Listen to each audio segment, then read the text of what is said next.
Tanong lang po ulit ako, Master Jet. Since na-hire po kami noong October 16, buo po ba sasahurin namin this vacation? Ang tanong na ito ay related pa rin sa issue ng PVP or ito pong Proportional Vacation Pay. So yung pagka-hire ay October 16, tapos yung tanong ay kumpleto ba yung sahod nila ngayong bakasyon? Tandaan po natin na magkakaroon ka lamang ng kumpletong sahod tuwing school break, Christmas break at school break kung kumpleto rin ang service mo sa isang school year. Sa case na ito, pag-check natin ay August 29 yung simula ng klase, October 16 nang sila ay ma-hire. So ibig sabihin from August 29 hanggang sa October 15 ay wala pa sila sa serbisyo. So yung period na yan ay meron yung PVP days na hindi nila na-earn kasi wala pa sila sa service. In other words ay kulang ng kaunti yung kanilang naipon na PVP days compared doon sa actual days ng school break at Christmas break.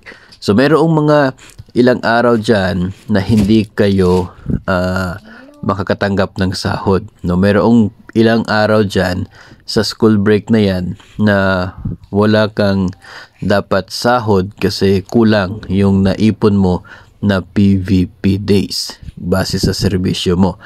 Ngayon, yung actual na sahod na matatanggap during school break ay nakadepende po yon sa inyo pong PSU.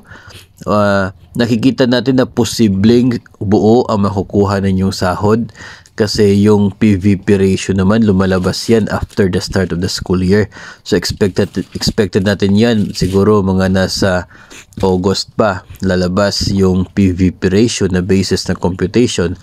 Ngayon pwedeng kumpleto yung sahod mo sa June at July, pero mag-e-expect ka na pagdating ng maybe August or September na magkakaroon ka ng deduction from your salary at nakalagay doon PVP overpayment. Bakit ganon?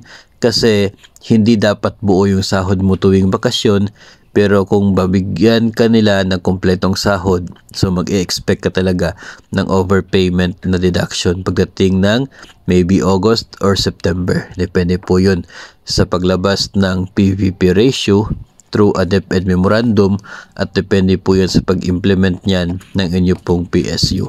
Yung halaga po ng deduction na yan at kung ilang buwan magdideduct ay depende rin po sa kanila. No, yung mga ibang cases po niyan ay hinati-hati yan, no, ng maybe 3 months.